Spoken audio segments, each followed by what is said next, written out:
It's an interesting time for business. Tariff and trade policies are dynamic, supply chains are squeezed, and cash flow, it's tighter than ever. If your business can't adapt in real time, you are in a little bit of hurt. So how do you get full visibility and adapt in real time? Over 42,000 businesses trust NetSuite by Oracle, your AI-powered business management suite. It brings accounting, financial management, inventory, and HR all under one roof. NetSuite is the #1 cloud ERP for a reason. It's your single source of truth, giving you the data and control you need to move quickly. Real-time forecasting helps you move into the future with confidence, and with AI built in, you can automate the busy work and focus on strategy. NetSuite helps you see what's stuck, what it's costing you, and how to pivot fast. If I were running a business with a lot of moving parts, I'd use NetSuite for full control over everything. Tame the chaos with NetSuite. If your revenues are at least in the 7 figures, download the free ebook, Navigating Global Trade, 3 Insights for Leaders at netsuite.com/SPI. That's netsuite.com/SPI. You spent months building towards launch day, but when the clock hits 0, your site crashes. Bots swarm, and loyal fans rage on Reddit. That's not good. Fanfare was built to stop that. Fanfare is the drop platform made for high-pressure moments, stampede-proof infrastructure, verified waitlists, and bot filters that actually work. Instead of refunds and rage, you get retention and revenue. And that sounds great to me. Your next launch shouldn't be a gamble. Get Fanfare's 5-step hype drop playbook and learn how to bulletproof your drop at fanfare.io/playbook. Again, that's fanfare.io/playbook. I remember just sitting there, I was starting to lose sleep from that corporate job. And I was like, I need to make this side hustle work. So I went crazy in designing, crazy in listing. And that combined with it being around October, which is when Etsy starts getting really busy for Christmas, it quickly ramped up to about, I think I went from 300 a month quickly to 8,000 a month, then 10,000 a month, and then 12,000 a month profit during that Christmas in my first year on Etsy doing the print on demand. A long time ago, and by a long time ago, I mean episode 99, so 600 episodes ago, we had an interview with Jessica and Cliff LaRue. That was episode 99. And I still get messages today from people who said, Pat, that episode got me started in the online space. Because that episode was about buying stuff on clearance at Target, at Walmart, and different places, and then selling them on Amazon and then making a profit and then just kind of scaling that up. And several people have come up to me over the years at events and said, Pat, that changed my life. Some people continuing to do that full time, some people just using that as sort of the stepping stool into other parts of new online businesses for them. And this episode today, I imagine in the future, people saying the same thing about this one, because today we're speaking with Christina Umerez, who is a person who's built a very passive income business. I mean, nothing is 100% passive income, but she spends about 1 hour per day, 6 or 7 hours per week, managing her store. It's an Etsy store, but it's mostly completely hands-off, minus the designs for these things that she's selling. Everything happens automatically. And we're going to talk about the tools, Printify, big shout out to them because they get a lot of love in this particular episode. Yeah, this is actually something that I got so excited about that I had to try hard not to start doing this. And I think a lot of you might feel the same way. So if you are just starting out, if you are somebody who's been looking for a way to generate even a little bit of income online, I think this is going to really inspire you. I actually did try to set things up the way she explained, and it didn't take very long. So I hope you enjoy this episode. This is session 693 with Christina Umerez. We are speaking with her from Thailand. She's just traveling all over the world now, which is amazing. Anyway, you'll hear her story, how she got here, what she learned, and a lot of lessons to help you get started too. So here she is. You're listening to the Smart Passive Income Podcast, a proud member of the Entrepreneur Podcast Network, a show that's all about working hard now so you can sit back and reap the benefits later. And now your host. It took him 40 years of his life to finally get into watching anime, and he's loving it, Pat Flynn. Running a business means legal questions are inevitable. Is this contract or agreement solid? What can I do if a client won't pay me? Am I set up properly for taxes? Well, rather than trying to navigate all of this on your own or searching endlessly online, imagine having a law firm on your side without the high hourly rates. That's exactly what Legal Shield's small business plans offer.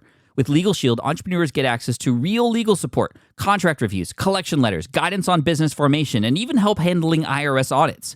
Members can book consultations, upload documents through the app, and work with a provider law firm that understands small business laws in your state. You also get proactive help on tax and trademark questions so you can stay ahead of legal risks. And if a client delays payment, Legal Shield can send professional collection letters to help you recover what you're owed, all for a fraction of what traditional attorneys charge. Go to LegalShield.com/SPI or call 833-570-9980 to learn more and get big business legal support without a big business budget. That's LegalShield.com/SPI. While DIY website tools are everywhere, most fall short on design and performance. Hit publish. Framer ships your site worldwide in seconds. No code, no compromises. Framer is a powerful, user-friendly platform that delivers developer-level results without writing a single line of code. Make your designs move and convert with Framer. Framer brings your site to life with powerful animations, dynamic content handling, and a design-first approach that helps your site stand out. Framer is the design-first, no-code website builder that lets anyone ship a production-ready site in minutes. Browse hundreds of pixel-perfect templates or even design something of your own on a totally blank canvas. Add bold animations like appear effects, text effects, scroll and looping animations, and much more in seconds. And it's free to start.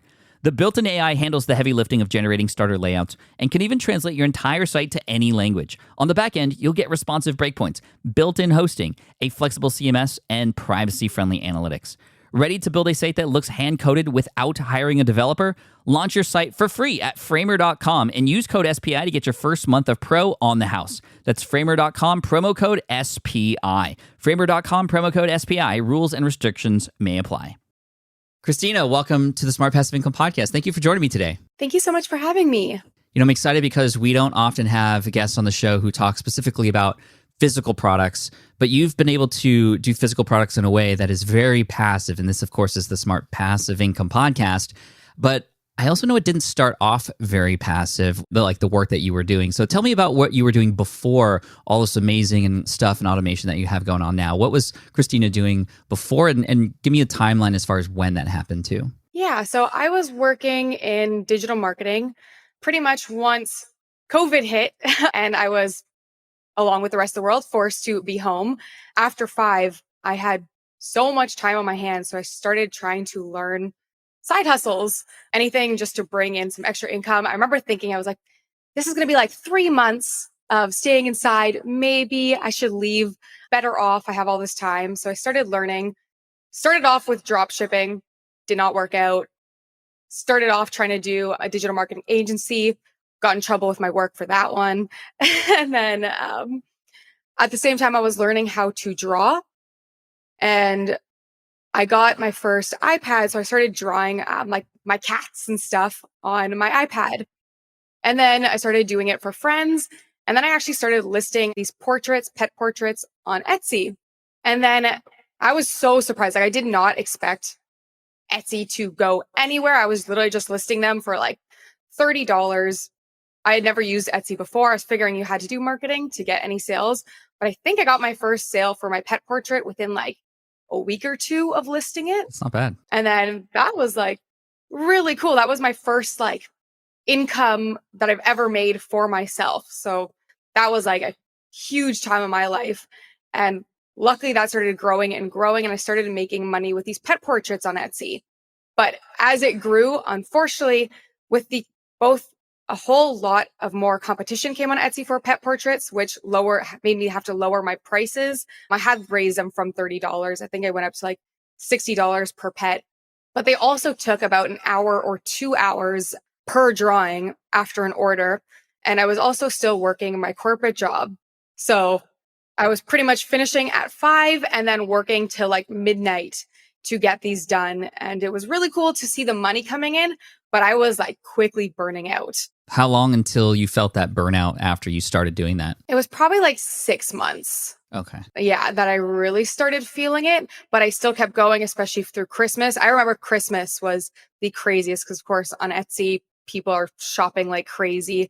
And I was getting like 15 orders a day. And I was like, I don't have 15 hours in my day to do these at all. So I was like kind of bad at work, like trying to do it during my lunches, trying to do them in the mornings. Yeah, it was a lot. Yeah, that's one of those things where like you almost don't want orders to come in. And If your business is at a point where you don't want orders to come in, like you know something is wrong. So what was maybe the breaking point? A lot of people have stories of burning out or failed businesses. What was it for you that made you go, okay, I need to change things up? I think it was probably during that Christmas period of just being like, I don't have the hours in my day to fill these. And I even tried raising my prices. I was like, okay, I'm going to like weed some people out through just raising the prices. But I was just getting so many return orders, even like people who had bought one for a pet now wanted their other pet or friends, that people weren't caring about the prices, which is like a great problem to have. But when you're very capped on time, I think that's when I hit my point. Like I remember that Christmas was just all the parties I had, even though there were Zoom parties at the time. I don't think we did that much for that Christmas since it was 2020. I can't remember if we were still in lockdown, but even then I remember being so stressed about seeing family or doing anything. It was like, I have to get these out. I promised these people need it for Christmas. So, oh yeah, wow. Yeah, I think that was, this is starting to hurt and unmanageable. Was there any consideration of like, okay, I need more time. I'm generating income here. Maybe I should quit my 9-to-5 job and get more time that way. Had that ever crossed your mind? I don't think so, just because I couldn't picture myself doing this for 8 hours a day. It was fun to do because I loved to draw, but what I did notice, because it was also my passion, is it was quickly like, I could not do this 8 hours. And even the posture that I had to be in to draw these, I remember my neck was starting to cramp up because I was always like, oh wow, leaned over looking down. So I was trying to find like new setups to like lay down without being in pain. But even every night I was in pain from doing these for a few hours. So yeah, the idea of quitting was just like, I don't think this would be a long-term thing that I could handle. That makes sense. So what did you do from there? Did you just completely shut that off and look for something new? Or how did you transition into what you previewed me before we hit record with? It sounds amazing. So let's tie the two things together. So at the same time, I had just heard of like Rich Dad, Poor Dad. I was reading like The Millionaire Teacher. I was listening to your podcast. I was listening to all the podcasts on like financial independence and side hustles. And of course, the word that like stuck in my mind was that passive income. So I started like looking up on YouTube what I could do for passive income. And it's funny because I kind of slowly merged over into more passive, but I had heard of print on demand, which is getting an external supplier to print and ship your product for you. And I wanted to implement it first for those pet portraits, because at least in my mind, I was still very much in the headspace of the pet portraits. So I was like, maybe I can just charge higher. And then I can also offer people to get their portrait printed on like a canvas or a t-shirt. And that would at least bring some extra income that didn't require extra work since the portrait was already done. And people were loving those. So that was great. It increased my order value, but it still didn't solve the whole problem of I was getting too many orders for too little time in my day. You're not in the US right now. Where are you? No, I'm in Thailand right now. You're in Thailand right now. Do you live there, or are you just on travel? Yeah, I've been traveling since January. So that's actually a huge reason that side hustles and doing all of this has really inspired me. It was always I've loved to travel. Yeah. So this is my big year of been on the road for 5 months now. So also why I'm recording in multiple different hotel studios. Yeah. That's so cool. And obviously you wouldn't have been able to travel as much if you were drawing portraits all day. So nope. Print on demand, a little bit of a taste of that. You're like, oh, okay, we're making money without doing a ton of work here because all the work was already done up front. What was going through your mind and like, tell me about the switch. So I think it was just the like aha moment of like after selling a few of these, then I was like, maybe I could actually pre-make some designs and just sell them not customized, because I've already learned about how passive it is to quickly just send Printify, who is my supplier, the designs for them to print and ship it for me. So after I put through the order, there was no more work on my end. So then I started a second Etsy store, just creating these designs that I had fun with, simpler designs. They're usually like text designs, or they didn't have to be as complicated as a whole person's customized pet. And I started listing those on Etsy as well. And then those ones didn't have to be customized at all. So if someone purchased them, there was like no more work on my side, which was just like perfect for me to kind of solve all this. I was still running the pet portraits on the side. Those were still bringing income. This hadn't kicked off yet. But I do remember getting my first sale on these. I remember like even just sitting there and I was like, wait, I don't have to do anything? Like I got an order and there's just nothing I got to do. You just have to kind of pay off your supplier, but there's no work. So I started moving all my time to developing those instead, creating tons of t-shirts, tons of sweatshirts, like hundreds of listings. And soon those started kicking off. I think it took a little bit to get started. I think it took like 5 weeks for my first sale, maybe 2 months to start making a few hundred in passive income per month. And then I think I held at like $300 in passive income for a few months. And then around October, I had switched corporate jobs into a new job that was getting extremely stressful. My last job hadn't been too bad. This one, it was a like higher up role. They were a little bit more intense. I remember like just sitting there, like I was starting to lose sleep from that corporate job. And I was like, I need to make this side hustle work. So I went like crazy in designing, crazy in listing. And that combined with it being around October, which is when Etsy starts getting really busy for Christmas, it quickly ramped up to about, I think I went from 300 a month quickly to 8,000 a month, then 10,000 a month, and then 12,000 a month profit. Wow. During that Christmas in my first year on Etsy doing the print on demand. Wow. Congratulations, Christina. That's awesome. And you said profit. So that's not just like sales revenue. That's how much you get to take home. Yeah, that was profit. Every month after you pay Printify for the supplies. And I have a bunch of questions. So this is great. When a person purchases from your store one of your designs, you said no work. Like you don't have to send that over to print. Like do the APIs talk to each other and it kind of just all happens automatically? Yeah. Pretty much when you first set up your store, you link the two and you actually publish your product to Etsy via Printify. And so when you get an order, oh, wow. Okay. If you go over to your Printify, it's already in there. It's already says going to production. There's literally nothing you have to do. They'll print and ship it. The only time you actually have to do anything is if your customer messages you sometime down the line with an issue, like maybe it got lost in shipping or something, but Sure. It's very passive. Okay, that sounds wonderful. As far as the designs, when you started to see something, you said 5 weeks. I mean, that's a good amount of time to just keep going at it until you finally saw some income. I think a lot of people would probably give up by that point and say, "Oh, another week went by, I haven't made anything." What made you keep going with it during those first 5 weeks, even though you hadn't yet generated any income? Yeah, I think I was starting to follow a lot of like different YouTubers. And I think just every time I became demotivated, it was just watching those. Like if these people can make, I think they were saying they made $1 million in their first year in sales. And I just kept watching them. I was like, if they can do it, I can do it. They looked like people like me.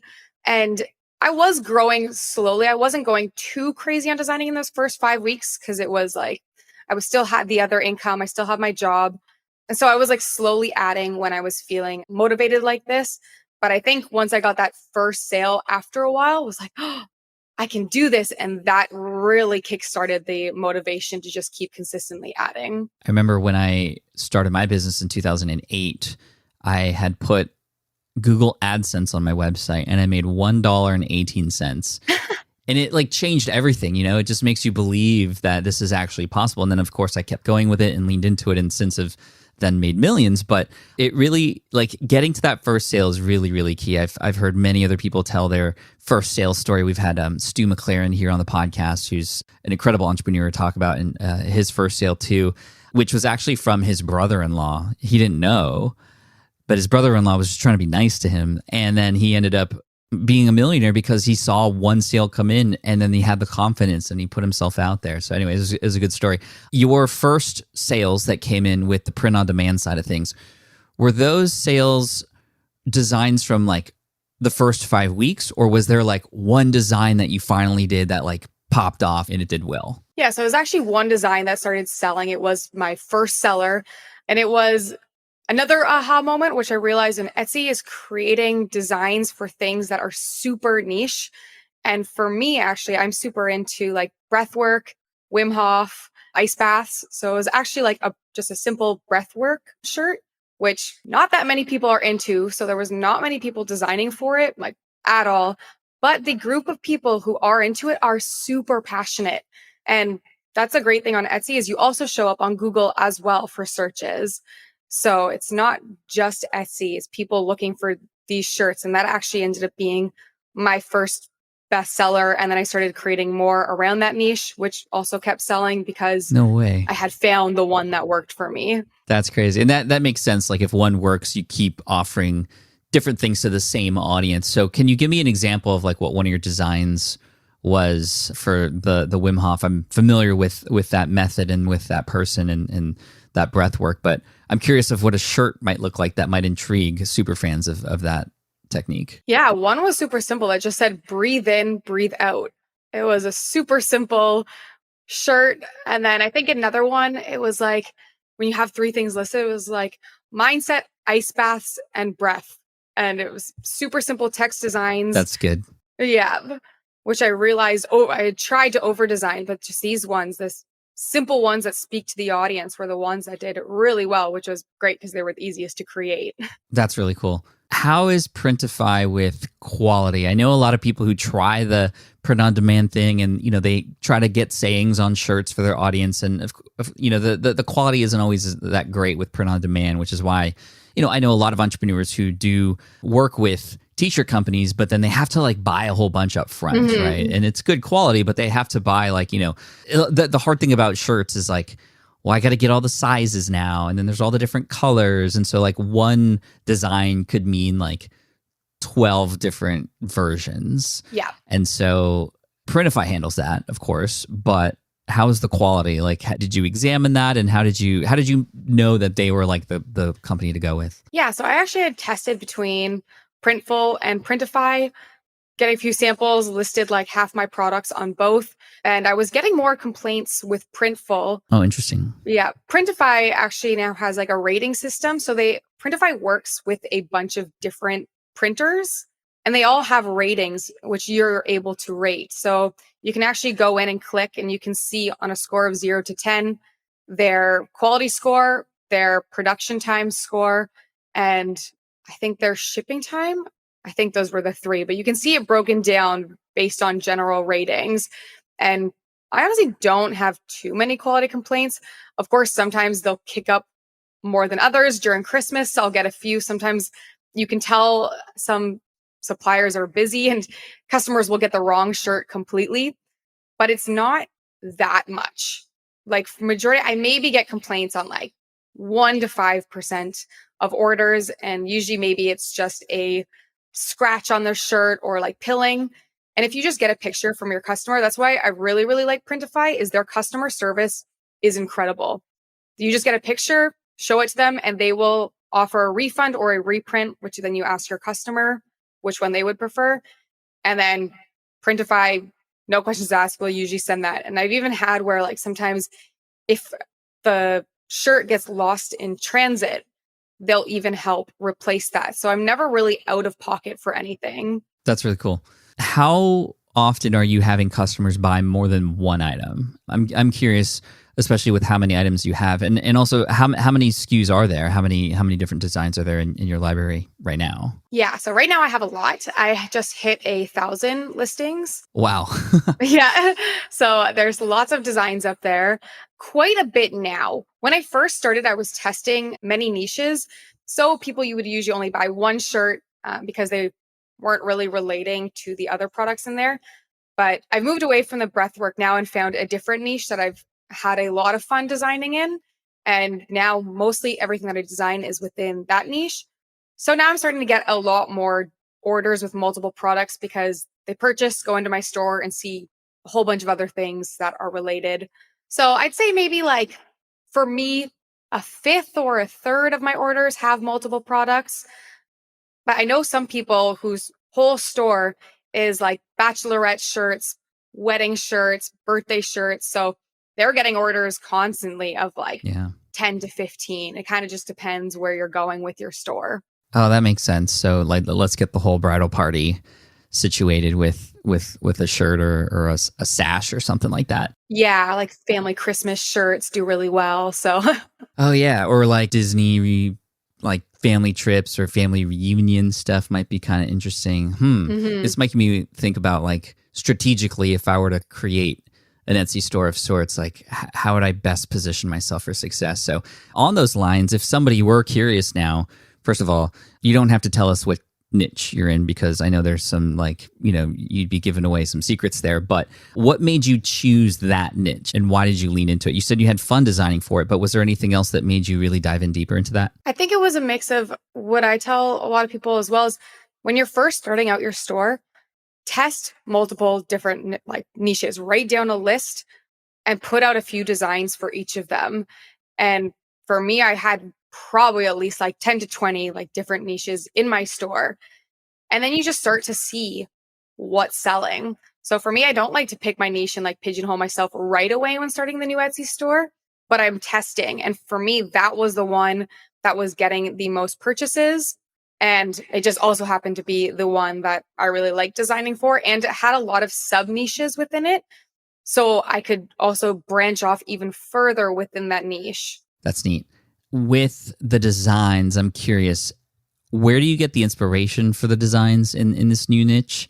And then also, do you do any, or what's the worry about trademarks, and what does a person need to know to keep themselves from, getting a cease and desist letter or worse when putting designs up and selling them? So the biggest thing I like to think of is if for copyright, if you are using someone else's brand to profit, then you are most likely infringing on the copyright. So like you mentioned earlier, Disney has come for cease and desist letters on Etsy.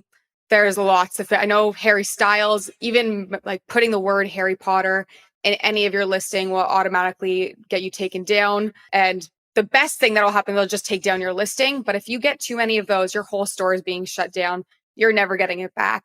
So what I tell people is just avoid trying to profit off of someone else's brand. They do really well. And it sucks because you are going to go on Etsy and you're going to see stores with 10,000 sales that are all Disney products. And the temptation is going to be there to do it because they don't check that often. And of course, they're not coming from everyone. But is it worth it in the long run? Because if you start making sales and they do one sweep and they'll do it randomly, and they ding like 10 of your listings, your store is probably gone forever. Yeah, probably not worth the risk. No. So knowing that, how do you get ideas for different designs? Yeah. So for me, usually what I'll do is I do a lot of first research on Etsy, going through other people's bestsellers, and I'm not trying to copy. What I am doing is I'm taking note of what type of fonts they're using first, what colors they're using, and then really thinking of how I can change these up, either make them better or how can I completely change the niche to apply to my own. So I'm mostly looking at other sellers just to understand what makes a good design, because that's something I also like. I help people with Etsy audits, and sometimes you can tell when they've never taken a look at bestsellers. You can't read it. It just probably doesn't look good on a shirt. So I always recommend to people like do a lot of research first. Just spend some time on Etsy going through what's selling. You can take screenshots. You can try to get the same font, and that helps a lot. And one thing that I've actually been doing lately, which has been super fun, is using Chat GPT to help me create sayings. So even like sub niches, I'll ask it, like, for example, like a teacher, I'll ask Chat GPT, write me 20 sub niches for teachers. And then maybe I'll do, write me 10 funny sayings related to each. And that will usually spit out a bunch of like quick phrases that might do really well on a t-shirt. Interesting. Now, when you list something, I know it's best practice to have like images, but the product hasn't been made yet. So do you go to Printify to collect those images to then, or you say you create the listing on Printify? Like tell me how. I have a t-shirt design in my head. What do I do? Yeah, so you'll create the design. I like to create them on Canva. Okay. And then you're going to save it as a PNG file with a transparent background. And then on Printify, you can go in and select the product you want to put it on. So say you want a t-shirt, and then you're going to get a list of printers. Do the one that sounds great to you. For people who have actually looked into it, I really like to use the one called SwiftPod. I'll hit design, and then you can do the placement on the shirt. So you bring in your design, place it on their platform, and then you hit publish. And because your Etsy is already linked, when you go back into your Etsy, you're going to see a new listing there. It doesn't have everything filled out. You can fill some of it out on Etsy or on Printify, but I usually wait until Etsy, and there you can go add in your photos, your title, your tags, your descriptions. So everything is kind of still set for the marketing on the Etsy side. Printify is just sending it so that they're linked. Got it. As far as best practices for getting your listing found, what would you offer those who are going to be listing their first product after this episode? Number one is getting good photography. Like you had mentioned, you don't get to see your own design. If I purchased all 1,000 of my listings for photos in multiple colors, I'd be poor. So you can you can actually buy mock-ups on Etsy. So you can look up your exact product and you can write in, like for me, I sell the Bella Canvas 3001 t-shirt. So you can look that up and then plus the word mock-up on Etsy, and people sell these for a few dollars. And then I purchase the ones in the colors for everything that I'm going to offer it on. And then I'll make mock-ups also in Canva. So I bring in that file of the mock-up, and then I bring in that design file, that same one I had brought into Printify. And then I place it on the shirt, and then I save that, and then I actually use those as my Etsy photos. Cool. So good photos. What about titling? Is there anything specific we need to know about there? Yeah. So for titling, one thing I like to say to people that I think it really helps me think is, for your keywords, what do you think someone is going to type in the search bar? And that if your product came up first, they would be like, yes, this is exactly what I was looking for. Because sometimes people will title their products either something so specific that they're not going to ever find it. Like maybe they have like this really long teacher quote on there and they put that in their title, but people aren't searching for that quote. They're searching for a teacher quote shirt. Right. Or a teacher shirt. Inspirational teacher quote. Yeah, an inspirational shirt. They don't know the text that's going to be on your shirt, most likely, unless it's a funny saying and you think that they actually are looking for that exact saying. And then as well, with that mindset, things that are too vague, like I'll see a shirt that just says gift for her. But what are the chances that if you showed up, you were the only listing on there, that gift for her is actually applicable to what that person was searching for? It's extremely vague. It's probably the most used keyword as well on Etsy. So you're probably on page 10,000. Yeah. And it's very specific, especially if you have like a teacher shirt. What are the chances that gift for her, she's a teacher, she wanted a shirt?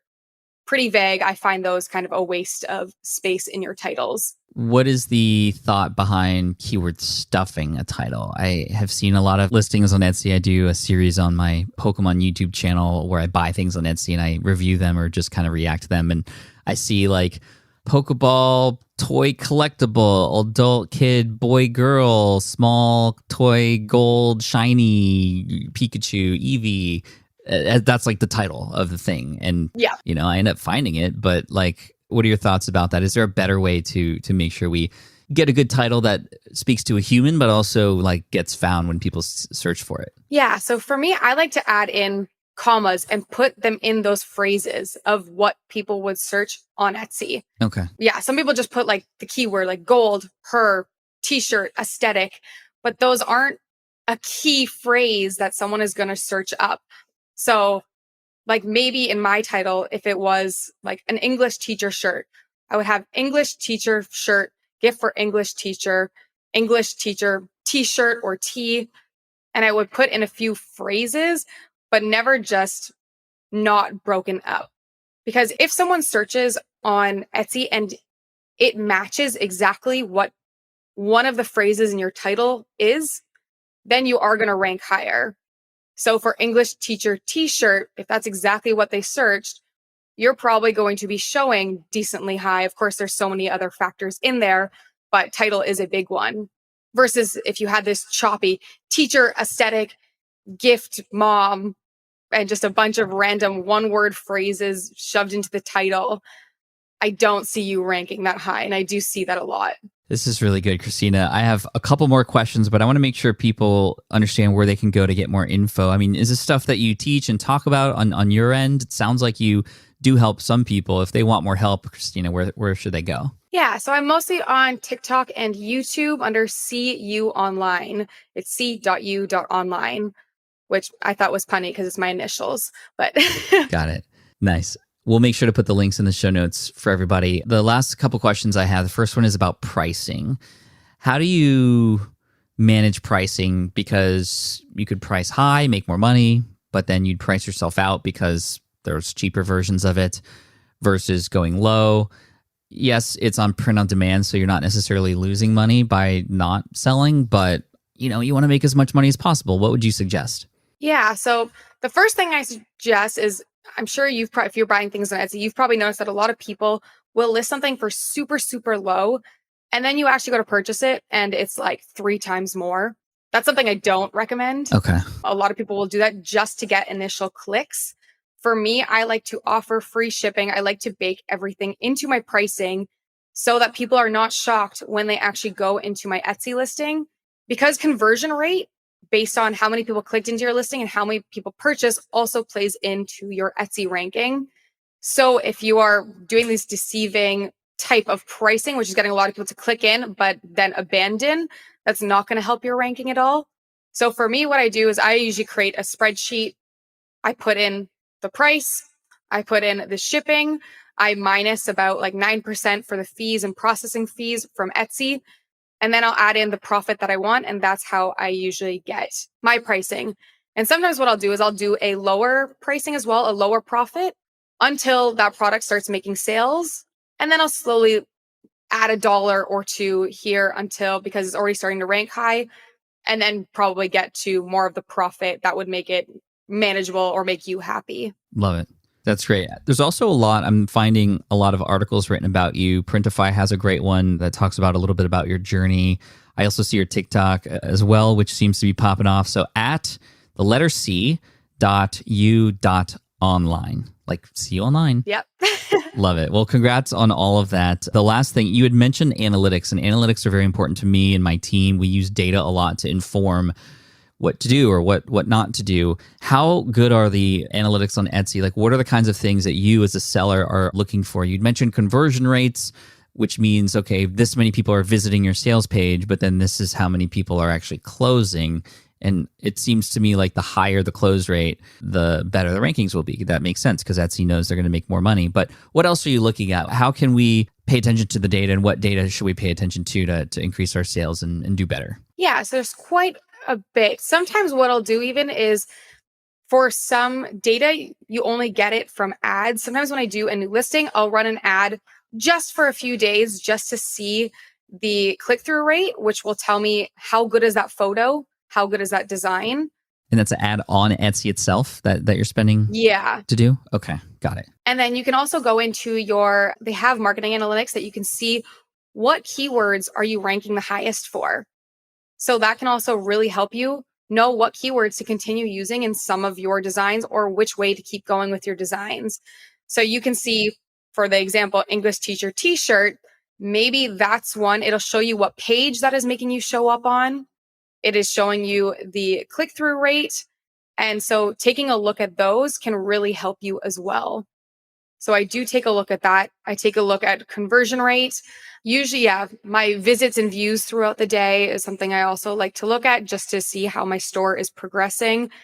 And then, of course, usually my sales is just my biggest sign for everything. Is like, if this is doing well, then I should both be looking at what photos was I using, what products is it, what niches are it, and what can I branch off from there to test what it is. So I am usually doing a lot of testing. Sometimes with my listings, what I'll do is I'll duplicate the listing and try 2 different main photos, one of a shirt on the ground, one of a model wearing it. And then sometimes if I'm not sure what I want my main keywords to be, I'll duplicate them and then I'll try different keywords for 2 different titles. So I do like to test a lot just to see, because sometimes it might not be the design. It might be people don't want a black t-shirt right now, but your main photo that you're advertising with is a black t-shirt. People don't know to click in that you also have a pink t-shirt in there.